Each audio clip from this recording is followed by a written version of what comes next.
All right, what is going on, ladies and gentlemen? How is it going? I am Is There No One Else? And the video I'm bringing you today, we are going to talk about this article from Rich Lambert, who is the creative director at Zenimax. He's going over AOEs. Now, this article is quite long. I have a lot to talk about with this, so we're just going to dive right into it.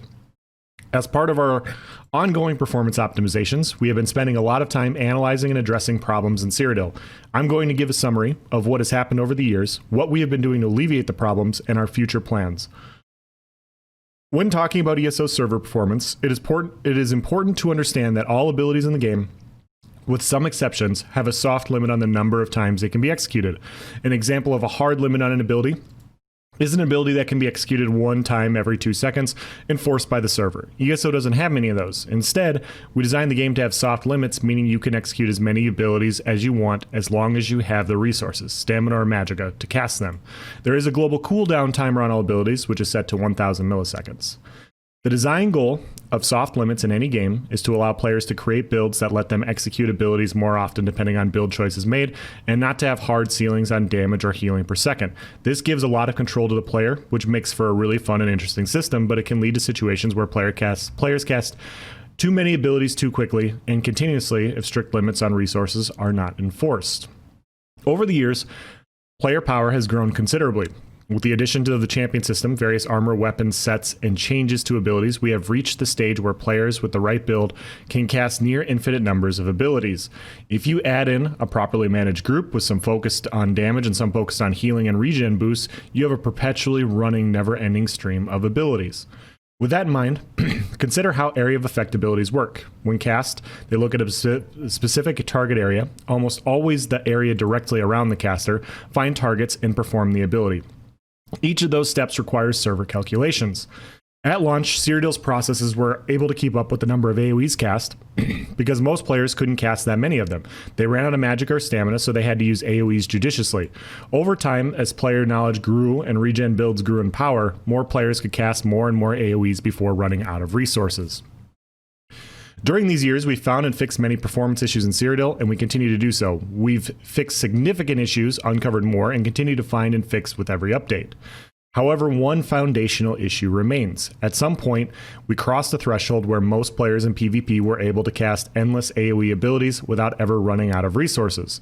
This is done through player knowledge, builds, and group mechanics, resulting in a constant stream of AoEs, with many players never using any other type of ability.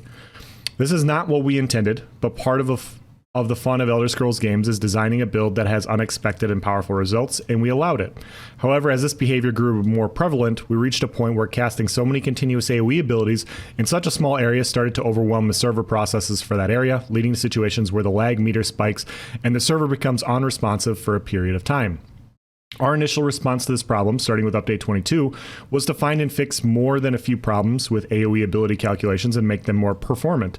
And we stayed mostly ahead of the problem. But as more players reached maximum champion level and more players started utilizing this particular method of AoE spamming, we have reached a point where we cannot fix this issue around the edges. We need to address the core problem, which will be starting with update 27.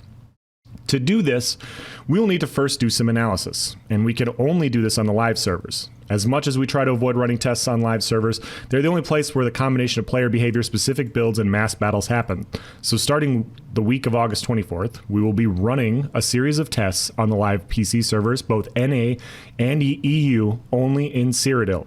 Please note that we will not be running these tests on any console servers. Each test should take about a week, but if needed, we will extend the testing time. This is all just tests, guys, so it's all tests. The first round of tests we are planning will focus on area of effect abilities in Cyrodiil.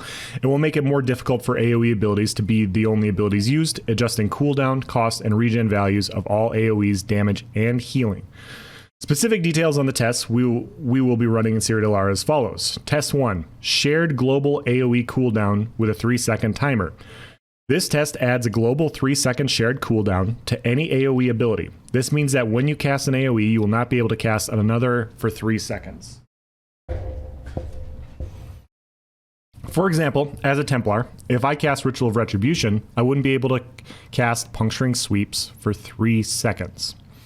Test 2, individual AOE cooldown, 3-second timer. This test adds an individual AOE cooldown to each AOE ability. This means that when you cast an AOE, you will not be able to cast the same AOE ability for 3 seconds. For example, as a Templar, if I cast Puncturing Sweep, I wouldn't be able to cast Puncturing Sweep again for 3 seconds.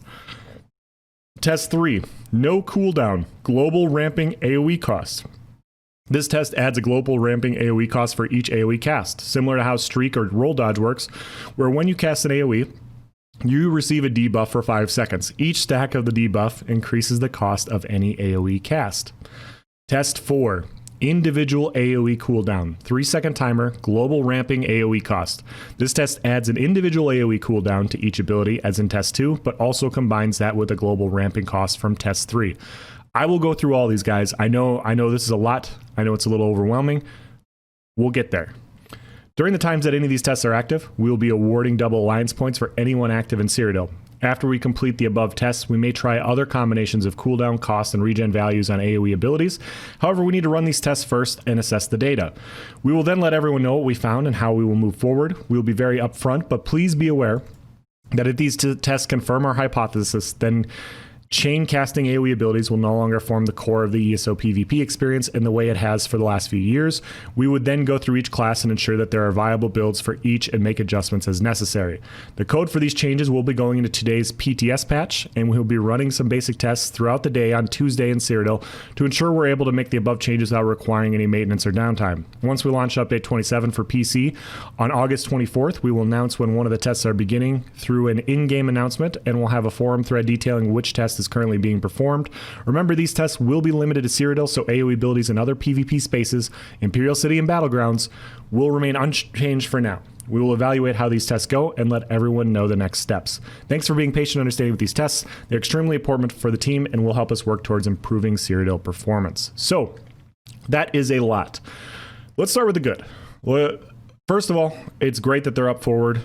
And they're willing to write all this out for us. I'm glad that they're doing stuff like this before they introduce it so that we can have these conversations. You know, they did it last time with their light and heavy attack potential changes that they scrapped because the community didn't like it. And I'm glad that they're doing this again. Seriously, the more you do this and the more transparent you are, the better. 2, this isn't all bad. I've been talking about this on the Discord quite a bit, and hear me out on all of this, because I'm going to go through everything. I'm going to attempt to be as unbiased as possible and explain, what's going to, what we're talking about here. But as a lot of you guys know, I play both Xbox and PC NA. And about a month ago, I did a review this patch on performance. And I talked about how, one night, and I showed PvP performance. I got involved in a huge keep battle, and there was no lag on a Friday night. I streamed the entire battle, and I was like, this is crazy. Like, performance is actually pretty good. 2 days later, I hopped into a campaign with 1 bar of each faction, and I was lagging my ass off. Like, I was unable to cast skills and abilities. Nothing was firing. And the difference between the 2 times was the second time had 2 ball groups running around. And I'm not trying to call out ball groups or anything like that. I'm just trying to, or say anything, negative about ball groups, because it's a function, like, it's a form of PvP, but when you're casting all these AoE heals and you're running sets that run AoE checks, it makes a lot of sense that those types of groups that are very well coordinated, all spamming, radiating regen, rapid regen, proxies at the same time. They have Earth Gores running checks. If anybody drops low in the group, that Earth Gore is going to proc on the low health person. They have Troll King going in the area, so if anybody drops, below 60% health, Troll King can proc. They have different regen sets that can proc based off of how low their resources get. All these sorts of things are running checks all the time. This is a coordinated group of coordinated players building builds together, and when you watch it from outside, it just looks kind of like fireworks. You just see radiating regen going, radiating regen, and you just see all these people spamming these abilities. And it's not just them. We have to just explain that the spamming of these heals is part of the issues. And it's not just ball groups. If people are making ent pushes, and I've seen it a lot, where even stamina classes will put a resto staff on their back bar so they can hit radiating regen or rapid regen or whatever the bigger, I think it's radiating. But they'll spam radiant regen on the back bar in their stam class, because then they're healing people around them and they're getting that AP. They're taking keeps, and then they also run caltrops. There's a few people on Xbox NA that have caltrops on a magicka bar, and they throw caltrops. They lightning heavy to hit as many people as possible, and they zerg and they collect AP. And so I'm just stating that these sorts of abilities do exist, and when you run these different monster sets and sets that are skills and abilities that are running checks, it makes sense that it does bog down the server. And I've seen it. I've seen it on Xbox NA. I've seen it on PC NA, where when all of a sudden when a very organized, coordinated group hops on and they're all spamming, radiating regen and healing springs, and they have coordinated proxy debts and all these other sorts of things, the server goes to shit. And that's not the only time, but it is the case. And so identifying AOEs is something that they should be doing. And I completely agree with that. And that's why when I did my first patch note review, this patch note, like a couple weeks ago, I was very happy when they started minimizing checks on heals, like on sets like Earthgore, to people in the group. So no longer will Earthgore check everybody in the area like a 30-meter radius. It will check only the people in the group. They did the same thing with healing springs. They didn't do it with rapid regen, or but the point still stands that I thought was a good change. And I thought that if they applied all of that, I think this is what the community wants, is, more smart healing, where Troll King only procs in the group or something like that. I think that would minimize a lot of the system checks that the game currently functions, because, just because that group's organized shouldn't mean that they're getting punished because because the server is lagging, because the server can't handle it. Like, they coordinated this sort of thing, and this has allowed them to, run in this certain way. And that's why they do what they do, because, it's a very effective way to play PvP. And if you did it to where it only impacted people in that group, I think it would be a pretty big difference to server performance. So I think those sorts of things do make sense. I think there are things that you do need to identify. I just overall disagree with this, with this, and we'll dive into why. But this shared global, they're different tests. These guys are all just different tests. The shared global AOE cooled. Oh, before we go into this, sorry, one last thing. The other thing that's good.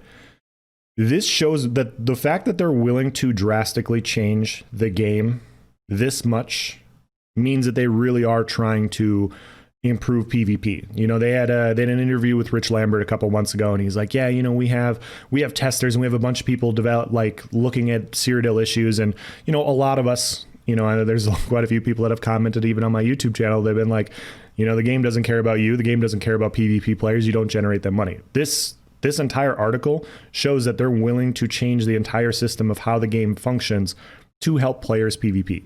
So I think you have to, at least acknowledge that they're really, really looking. And if you're going to change a core value like this, they had to have, you would think that they would have had to have tried everything else. So let's start with that. All right, now into the tests. The shared global AOE cooldown is going to be problematic. Like, there's no other way around it. Shared global AOE cooldown is going to severely impact Magicka Templars. Because if you think about it, your Purify is an AOE, just like they said. Ritual Retribution, that's an AOE. If you have Breath of Life, that's also an AOE. So if you're getting hit by multiple people, you have your choice every 3 seconds between hitting Purify or Breath of Life. If you want to go on the offensive and you want to hit with your spammable, Puncturing Sweeps, it's a spammable, you have to wait 3 seconds. They're getting rid of your ability as a Templar to not spam your spammable. Like, it just really kills classes like Templar and Warden to have these sorts of things. If you look at Wardens like Arctic Blast, it has an AoE damage aspect to it. It also heals other people in the area. If you cast it once, if you're getting hit by a bunch of people, you have to wait 3 seconds to cast it again. If you hit your, it said damage and healing abilities. I'm curious about armor buffs. Does the Warden armor buff count? I mean, it is an AoE ability. Will this count towards the system? You know, that would be another thing that I'm curious about. But Warden's going to be impacted due to Arctic Blast, Sub Assault, and Shock Clench. You know, Shock Clench is an AoE. Wardens don't have many access to many single target. I mean, you can use birds, but birds just aren't very good. And you want to use Shock Clench because, you know, Shock Clench buffs your Master's Lightning Staff. And so now it's like, okay, well, I'm going to be penalized if I use both of them. You know, if I use Master's Lightning with the AoE Shock Clench with my Deep Fissure, I can't use both these things at the same time. How am I going to kill people? You know, now I have to switch to like Force Pulse or something. And it's a drastic change for Wardens, and it's going to be a huge pain in the ass, and it's going to slow down combat drastically for them. If you're a healer, you have 3 seconds between basically all of your abilities. If you're using Breath of Life, Extended Ritual, Radiating Regen, Healing Springs, if you're using Budding Seeds and you're a Warden healer, you have 3 seconds between casting every single one of your abilities. And so it's just going to slow down combat drastically for you as well. If you cast Purge, you know, I'm guessing Purge is going to count in this AoE cooldown as well. So healers are going to be severely impacted. Dragon Knights, they just buffed Inhale. Inhale, the AoE ability that heals you. But guess what? Your Volatile Armor is an AoE damage ability. So if you cast your Volatile Armor because your armor buff goes down, you have to wait 3 seconds before you can cast your AoE Inhale. Yes, you can hit Coag, but when you weapon swap to your front bar, you have to wait 3 seconds before you can hit Engulfing Flames or hit Talons or anything or any sort of AoE capability like that. The point is a lot of classes right now are currently built around AoE specs. And I want to be clear with this. As a solo and small scale player, I prefer single target builds. I always have. You know, I just think it's more interesting for me than just going in and hitting a Dawnbreaker and using Spin to Win or something like that. I'm not knocking anybody that does. I'm just more of a fan of single target builds. And so for me, these changes won't impact me nearly as much as, you know, other people that you guys that are listening to this video. But I don't like it. I don't like it at all. I don't think this global cooldown is right for the game, because you're intentionally slowing down combat. You know, honestly, this is nothing but a buff for my playstyle. This is nothing but a buff. I can play any class in the game. I can hop on a class with all single target abilities, and I will be fine. You know, it's going to help me if these healers aren't spamming Healing Springs and Rapid Regen, you know, every single second off of cooldown. I'm going to be able to kill people in a group better. But as a solo player where this buffs me, this is not good for the game. An AoE cooldown is not good for the game. I don't think this is right, and I think you're going to have to rework a lot of things if you do this test. I think this first week is going to be miserable in PCNA and Cyrodiil, because when you think about all the abilities that run AoE checks, you know, like Igneous, you know, if you're a Stam DK and you're running Igneous, that's an AoE check in the group. Is that going to be part of the 3 second cooldown? It's not directly a healing ability, but it is an AoE ability. So you're going to put on a 3 second cooldown for that, plus your Volatile, plus your Noxious. You know, all those abilities. Does this also count to AoE ultimates, which is just about every ultimate in the game? So if I go in and I hit with a Noxious Breath and I drop somebody to half health, I have to wait for 3 seconds before I can leap on them. You know, if I'm a Warden, I use Sub Assault, and Sub Assault, what does it have? Like a 2 or 3 second timer. And I want to try and land a DB, I have to wait until after the Sub Assault lands in order to land my DB. If I'm a Magnan, do I have to wait with Permafrost or Northern Storm? Like, if I cast Sub Assault, I have to wait 3 seconds before I cast Northern Storm, and then I have to wait another 3 seconds before I can proc my Lightning Staff.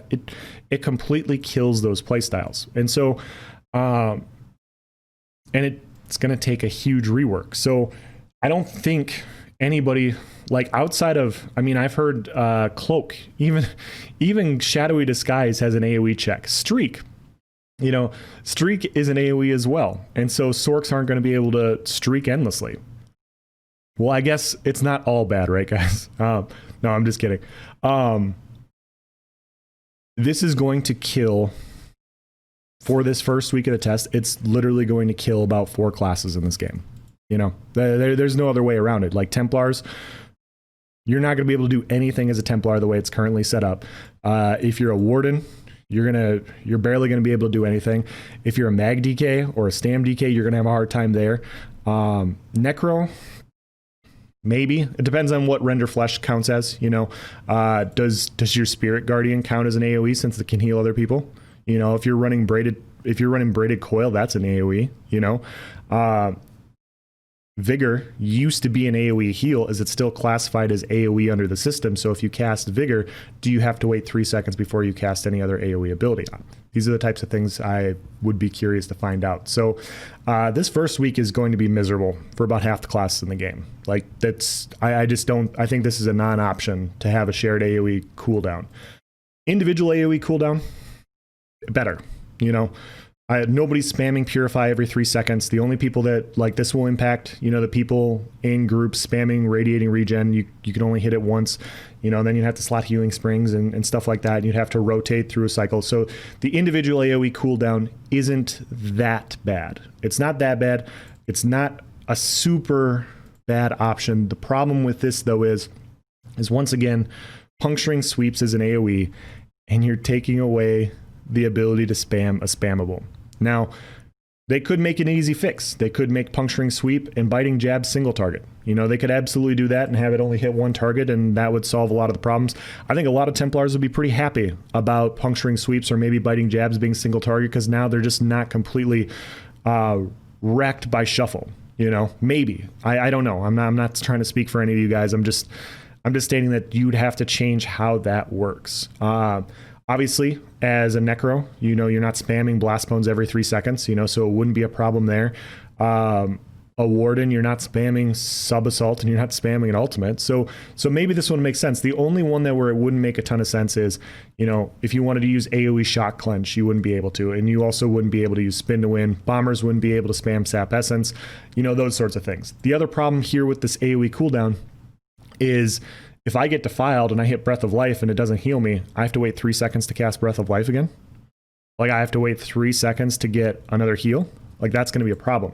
If I'm a Warden, I have to wait 3 seconds to cast Arctic Blast. That's a problem. You're going to have to change functionally how these heals work to go from AoE to single target or something like that, so that you will be able to use these on your own.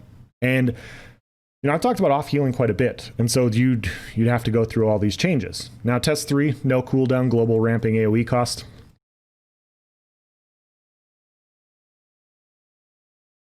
I don't know. I guess it would depend on how it scales. I guess it would depend on how this scales up. This could potentially be an okay option. I would still have the problem that you have with this is, once again, Templars are really messed up with it. If you cast Extended Ritual and then you go to hit Breath of Life 2 or 3 times, you're going to have a ramping AoE cost because you're hitting Breath of Life. If you go in to use your spammable, you're going to have a ramping cost on your spammable. Those sorts of things. I don't think it's too bad with stuff like Cleave or Spin to Win or anything like that. I mean, ramping AoE cost, yeah. If you want to spam this ability to kill as many people as possible, you're going to take the cost increase. So in those situations, it's not too bad, but there's still problems with this. And namely, it's, with these AoE heals that have damage aspects added on top of it. A DK, you're going to cast your Noxious, you're going to cast your Volatile Armor, you're going to hit an Inhale, and then you're going to weapon swap and you're going to go into your talent. Your entire toolkit as a DK sometimes is AoE. You don't have many single target abilities. Some of these classes are built around being AoE. That's why they don't have executes. That's why they don't have these other things. It's because they're better as an AoE class and not a single target class. And you're going to have to change all these. So test 4, individual AoE cooldown, 3-second timer, global ramping AoE cost. Probably the best one of the 4. If you're going to choose the best one of the 4, that way, if you're hitting Breath of Life multiple times, some classes, like healers and, dedicated DDs, if you're just spamming AoEs, then yeah, this is going to impact you a little bit more. It's going to stop infinite sustain in some of these builds. So it does make some sense. That one's not too bad, because then, yes, you can cast your Extended Ritual, you can hit your Breath of Life, but still, if Breath of Life is an AoE, you're going to have to cast it multiple times. If you're using Arctic Blast, you're going to have to cast it multiple times every 3 set. Like sometimes you're just on your back bar on some of these classes, you know. If you're a Sork and you streak once, you're going to cast your armor ability, you know. Maybe you want to try and get away. Like there's different heals that Sorks and other classes use that they kind of need, like Twilight Clan Fear, it heals multiple, or Twilight Matriarch heals multiple people. Sorks aren't going to be able to hit heals to top themselves off. Like, I don't know. Number 4 is probably the least problematic of all of them, but yeah, I don't think any of these options are very good. I do think it's good that they've identified that AOEs and all these different system checks are an issue. I think it's good that they're looking at adjusting how AOEs function in PvP alone. Going through Battle Spirit once again is a great option. I've talked about this a lot over the years.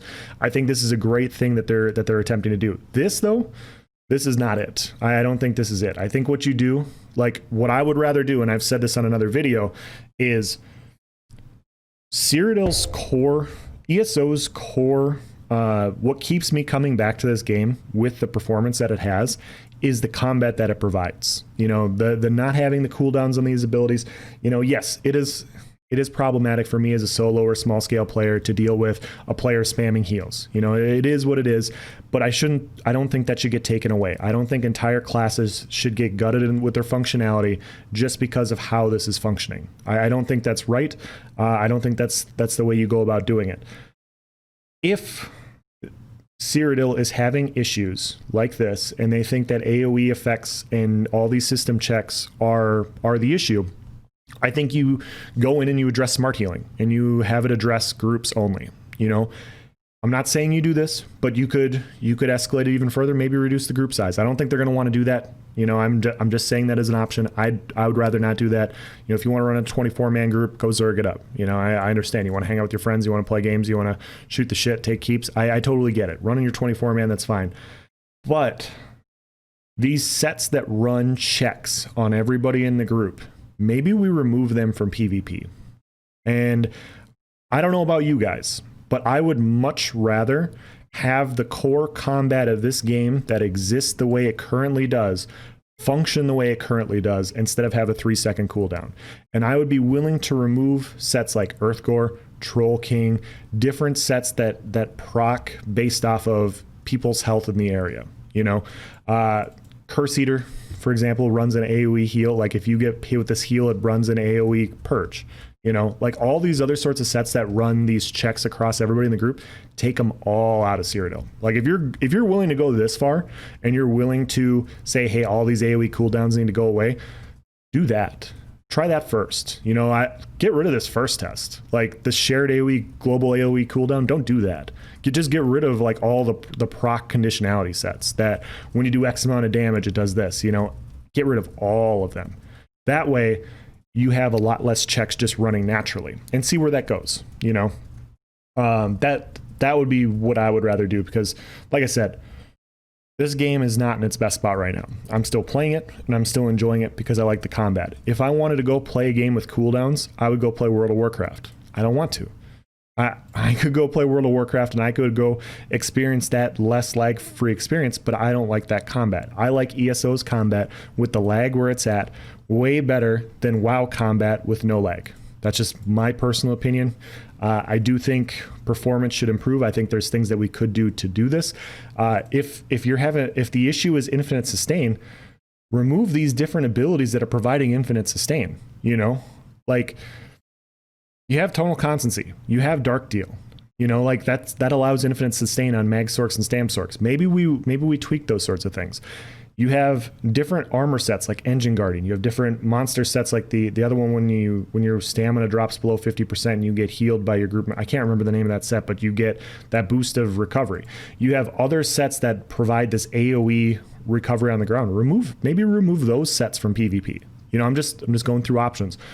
Stop those sets from providing the infinite sustain that they're providing. Maybe get rid of the recovery that exists naturally or passively, like the minor endurance you get through rally.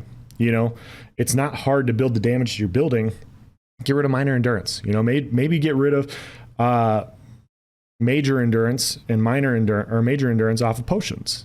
Just these things that allow people to infinitely sustain. Maybe start reducing some of these things so people can't infinitely sustain anymore. Maybe that will be one of the fixes. I don't know. I'm just going through thoughts. Like I said, I'm reading this for the first time today as well. And the other thing I want to say is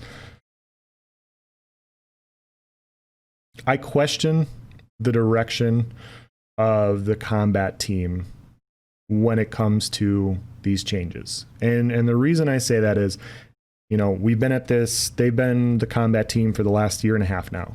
They've been the combat team for a while. I've done a wait and see approach. Elsewhere was, in my opinion, a pretty good patch. It had some issues. Obviously, like any other patch, it has an issue. But it was close. I thought it was in a pretty good spot for PvP. I thought it was going in the right direction, and then they completely overhauled everything in Scalebreaker. They upped damage on dots by 90%. They buffed 2 new dots so that you had this undodgeable dot damage that was just wrecking your health bar. And they buffed healing to counteract that. So they buffed healing, they buffed dots. PvEers and PvPers were really upset in Scalebreaker because it was a very boring, very mundane rotation for PvE, and PvP you're just getting hit by unavoidable damage. So what they did is they backlashed, really hard in the next patch. They reduced dots way down past what they were before, but they kept healing the same. And then all of a sudden we had this very tanky meta where people just weren't dying very often, and just that also wasn't very fun. And now we're at Greymoor, and Greymoor, they made a lot of adjustments. They reduced healing again, and it was a good change. Now we're at a pretty good spot with Greymoor. But the issue is every time you change a core functionality of how the game functions combat-wise, whether it's defensively or offensively, you then have to rebalance all the classes around these changes. So when you buff dots and healing by 90%, all of a sudden a bunch of classes are going to leap to the forefront for strength. Classes like Templars were super strong. When you nerf those and you buff dots and you reduce healing, all of a sudden dot and defile classes like DK are more effective. If you do stuff like this with AOE cooldown, you're going to have to go through and you're going to have to adjust systematically how just about half the skills on half the classes in the game are going to function, because of these different cooldowns. And you're going to have to do a lot of work. And I mean, it makes me wonder. I mean, we've been going through these skill audits for like the last year. They've been auditing different skills and abilities, and it's like, okay, well, if you change how, hypothetically, like let's say this goes through and they say, you know what, we're going to have an individual AOE cooldown with a ramping AOE cost. So we're going to reduce the cost on Breath of Life, but if you keep spamming it, it's going to increase in cost, and it's going to cost more and more and more. And yeah, if you do that same with rapid regen, radiating regen, whatever, it's going to continue to do these sorts of things. We're going to make jabs and puncturing sweeps. We're going to make those single target so that they don't operate within this AOE cooldown, and you can use your spammable as a spammable. We're going to go through and we're going to do all these changes. Let's say that that's what they decide that they're going to do, and they're going to go through and do all these changes. And that's what they've concluded on.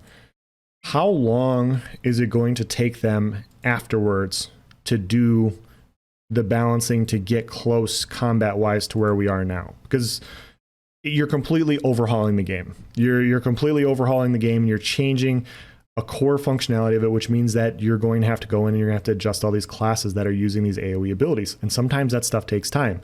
So are you going to like adjust them all quickly and like respond to complaints about certain abilities like Breath of Life maybe being AOE and how they don't have an individual heal, and they don't, like, should they not be able to heal as a class? Or are we going to have to wait 3 months before we get a change, and maybe the change isn't what we want? What if they keep puncturing sweeps and biting jabs as spammable? Does that mean that Stamplars have to go to D-swing if they don't want to have that ramping increased cost, and we're going to get back to just literally every stamina class outside of Nightblade running D-swing?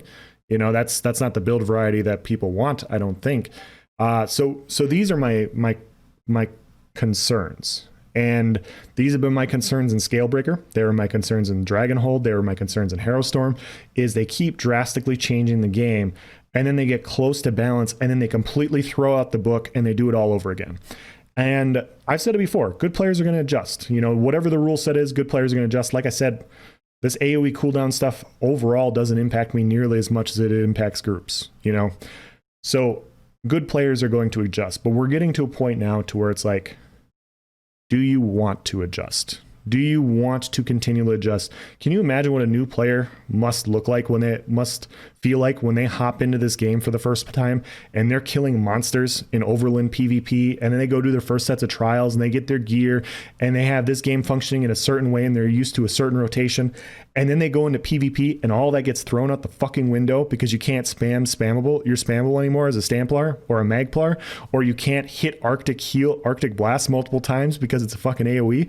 People are going to be fucking pissed as new players. Why hop into the game at that point? You know, because I agree that rules and changes should be different, but we're talking like this is talking about the core function of the game is changing in this, and that's where I have my disagreement and you know how to go about doing this. I think it's better to attempt to do it with proc sets. You know, like maybe get rid of the proc sets, the proc set conditional checks. You know, maybe get rid of proc sets in the game, all of them. You know, blood spawn. All the proc damage sets, all the proc healing sets, all like maybe get rid of all of them because they're all running checks conditionally. Like if you're at X amount of health, we have Eternal Vigor going off. You know, if your neighbor's at X amount of health, we have Earthgore going off. Or Troll King or whatever. Like maybe get rid of all these sets. I would much rather have a cookie cutter PvP environment where everybody's running around with Julianos, agility, and willpower, and we're able to play this game the way it's been played for like the last 5 or 6 years. It doesn't change the core functionality of the game. It doesn't leave new players confused. You know, they go into PvP and they're like, hey, I have Earthgore on, it's not working. What's going on? Oh, due to lag, those sorts of those sorts of monster sets don't work. You can't wear that. You got to wear something else. Put on this crafted set. Okay, sounds good. Cool.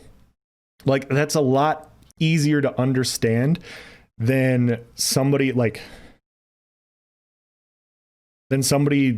you know, most people don't know everything that's AOE in this game. You know, most people don't. I definitely don't. And I feel like I know more about this game than most people. So yeah, those are my thoughts on this. I went through a lot. I went through the pros and I went through the cons. Hopefully I explained my initial thoughts pretty well. It is just a test, but I think 2 or 3 out of these tests are not needed. I mean, they are doing double AP, and it is only in Cyrodiil, so you can choose to engage. I do think it's good that they're doing it in Cyrodiil, on the main campaign, or you know, on live instead of on the PTS. We've already talked about how the PTS isn't a great testing environment, and you know they need to do stuff for that. So this does make sense that they're doing it.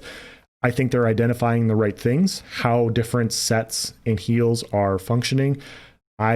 Without knowing what they know, I would address a few different things. It's possible that they've already looked at that and that doesn't solve the issue, you know? So I'm not saying I'm right with this. Maybe they're going to watch this video or if they heard this video, be like, yeah, no, we did that check. That doesn't work. We have to do this. Maybe that is the case. And if this is the route that they have to go, you know, they're going to have to go through a lot of balance changes and hopefully they can get it right. And hopefully they'll listen to player feedback and talking about all these individual skills and abilities. And, you know, we'll just have another skill and ability audit all over again for all these different things so that some of these classes aren't completely just nuked by increasing AOE ability costs or 3-second cooldowns. So those are my thoughts. Obviously I said a lot. I want to hear your thoughts as well.